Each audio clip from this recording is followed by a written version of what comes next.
All right, guys, so we're going to go ahead and go into part two of the series. We're going to go into the second phase of play here. It's going to be our offense to defense transition. First one we did was offensive organization, how we get into good positions, our position when we have the ball, how we work the ball through the lines up into our attacking third, So now we're going to deal with what happens when we lose the ball. So in this scenario, the ball's lost to their three from our number 7. They good defensive play. Notice we're all in a good position. We have a back 3 in line. We have our 2 is pushed up here. Our right-sided pivot is pressuring on his side of the ball. Our 10 is here. 9 is here. Our 11 is in the space. 6 is cutting off the passing lane to their center forward, and we have a good back 3. Right? So we'll start with the goalie. Gotta be nice and high. We're watching for long balls here. Need to be able to sweep this behind the back 3. The 4, backing up the 2. Your job is to watch for that ball, a long ball down the line. You need to be able to cut that out. The 5, left side center back. Your job, you're keeping an eye on the central striker. And the 3 back here, you are helping with the central striker and also keeping an eye on their 7 back here. All right, so first thing from our back line is we need to be able to judge if the ball's coming long or not. So as soon as you see a defender here get the ball, head goes down, they look like they're about to punch it long. Reacting here, you're backing up the 2, who's high pressing. So we drop off here.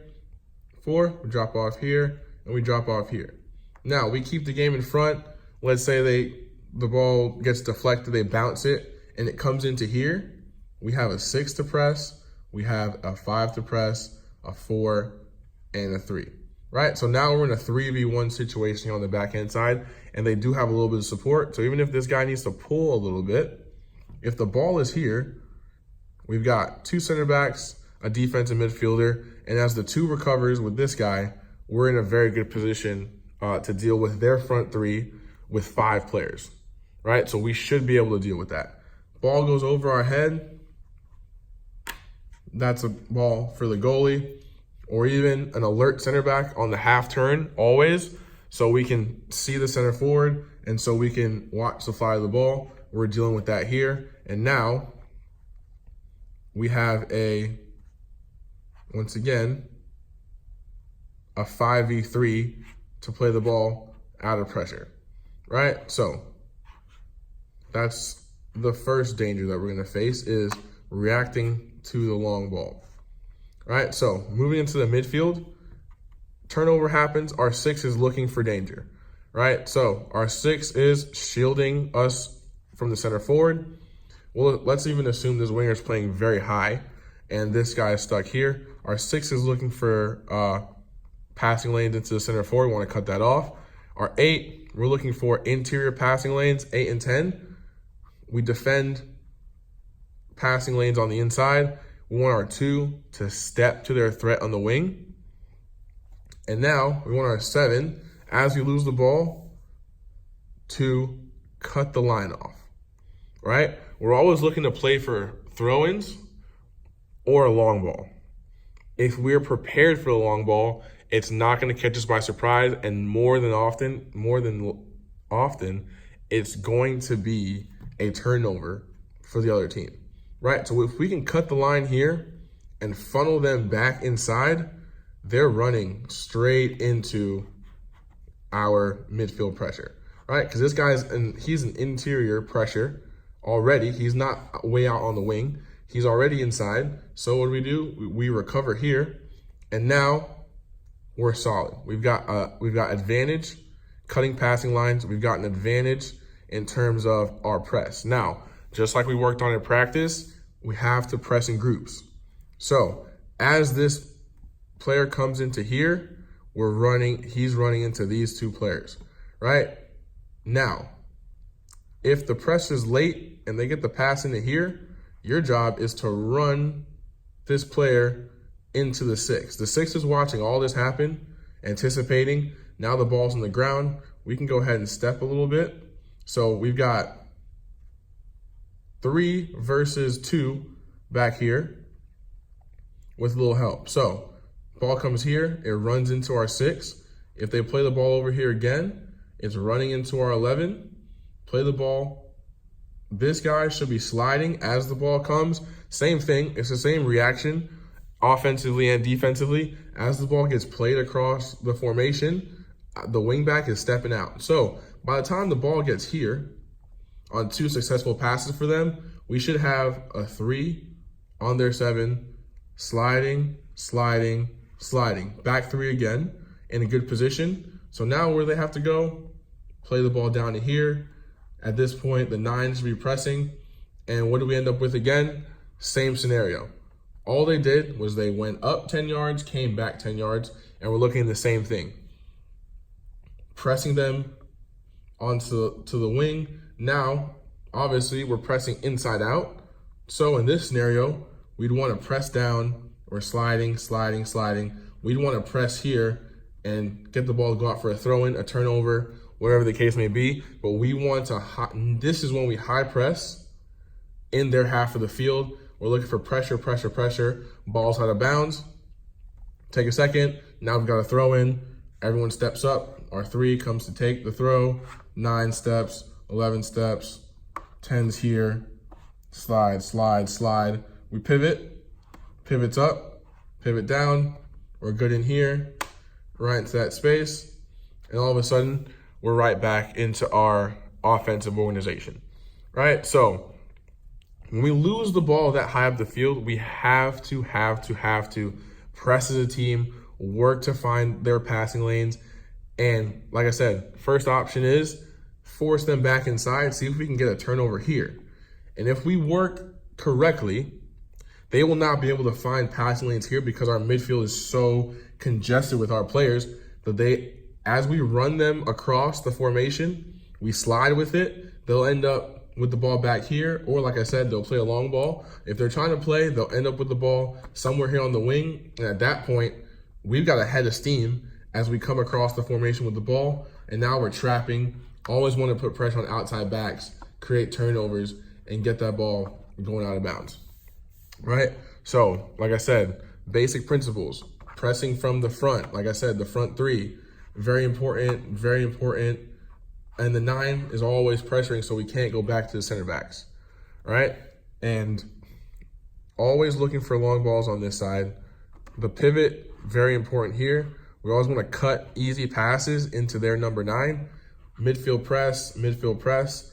So now we're almost in a 4-3-3. Like I said, the 4-2-3-1 is very flexible as long as everyone knows their job.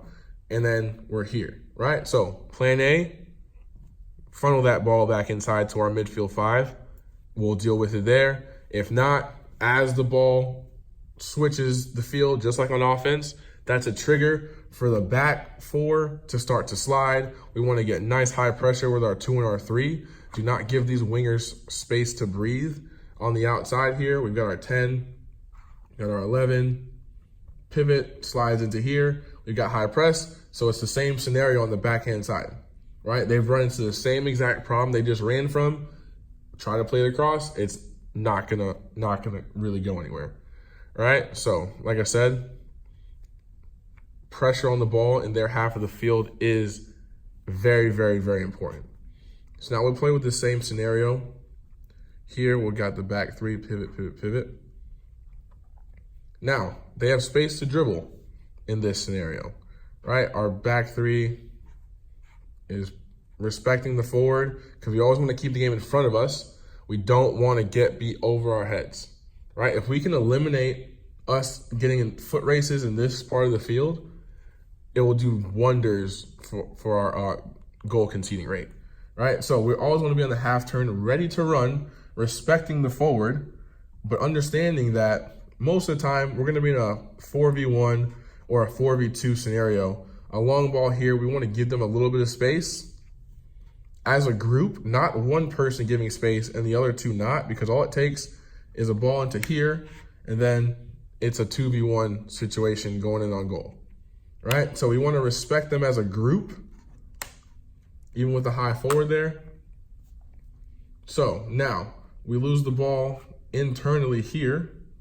We've got our pivot, 3 is high. let's say our three gets played out of the game. We've just got these two midfielders here, 3 in the back, and we're very high, right? So the job of these 2 players here is to step on this midfield pressure. This is us caught completely out. 1, 2, 3, 4, 5 players out of the game, right? So this is where the 2 in midfield become very important.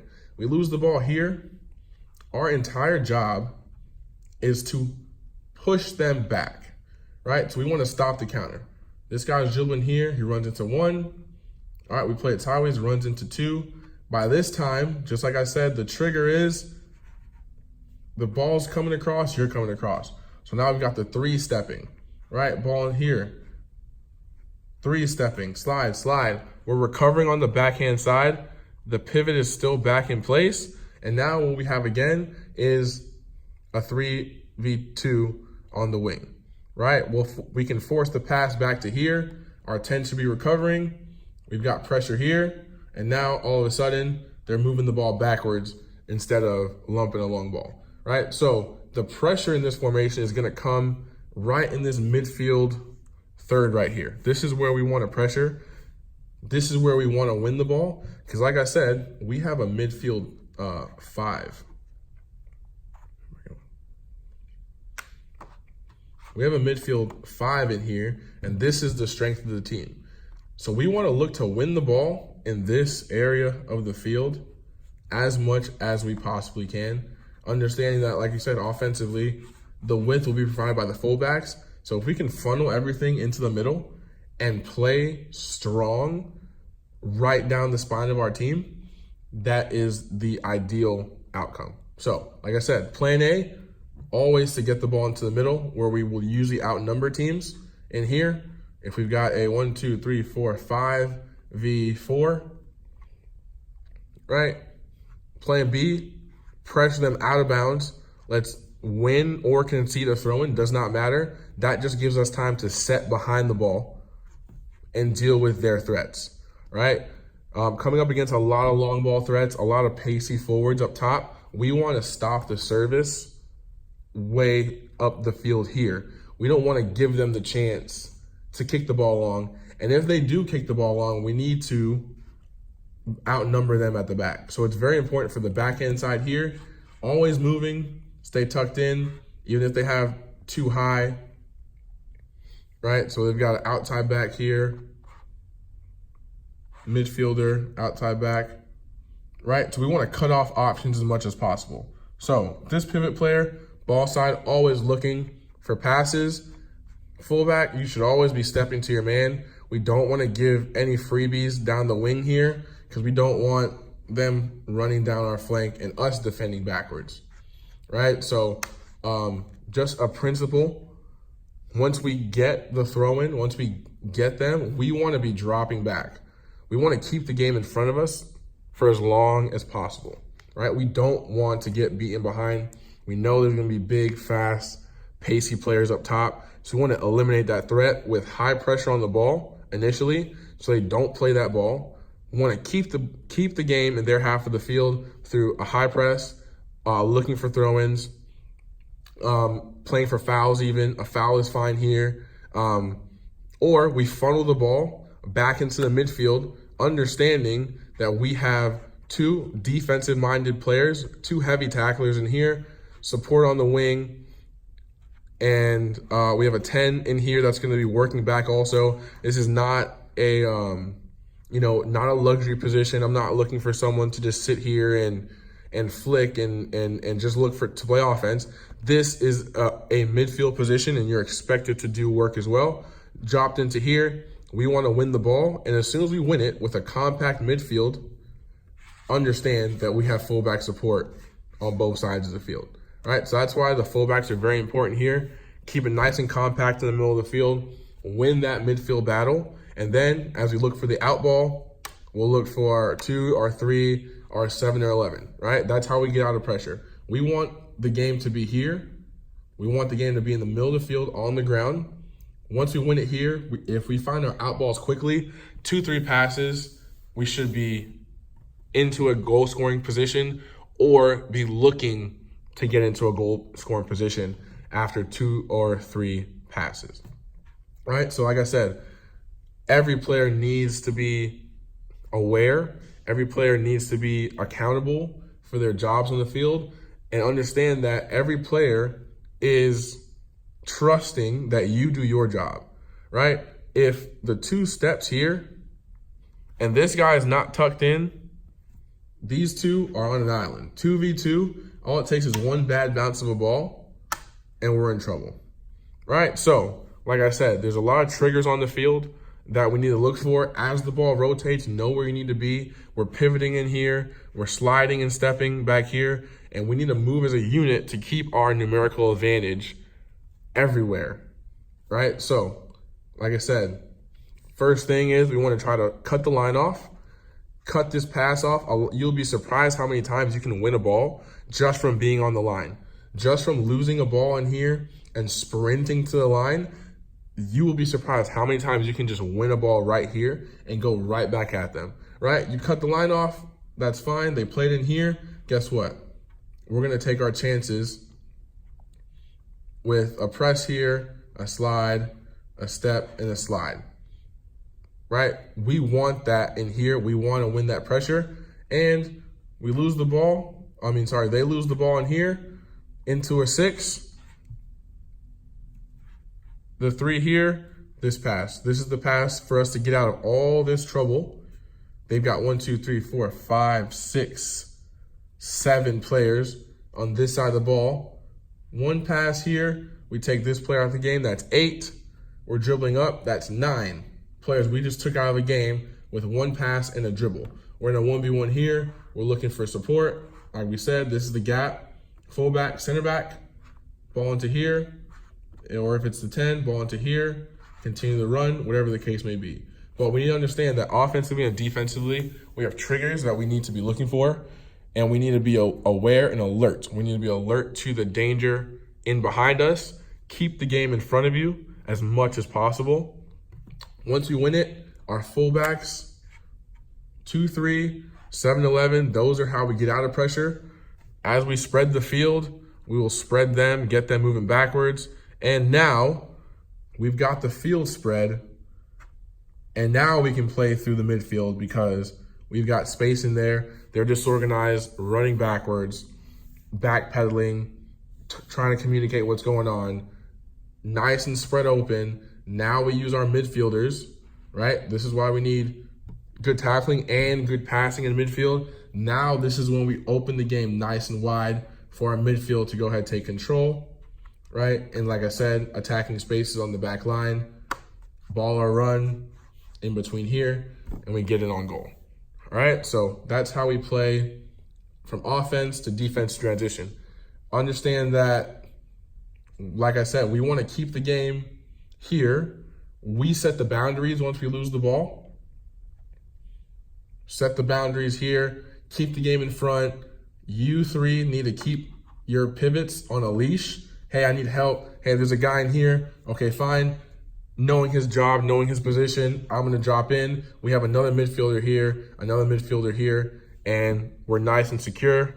We've got 1, 2, 3, 4, 5, 6, 7, 8 players behind the ball on a turnover, and we're deep. We're aware of the deep threat.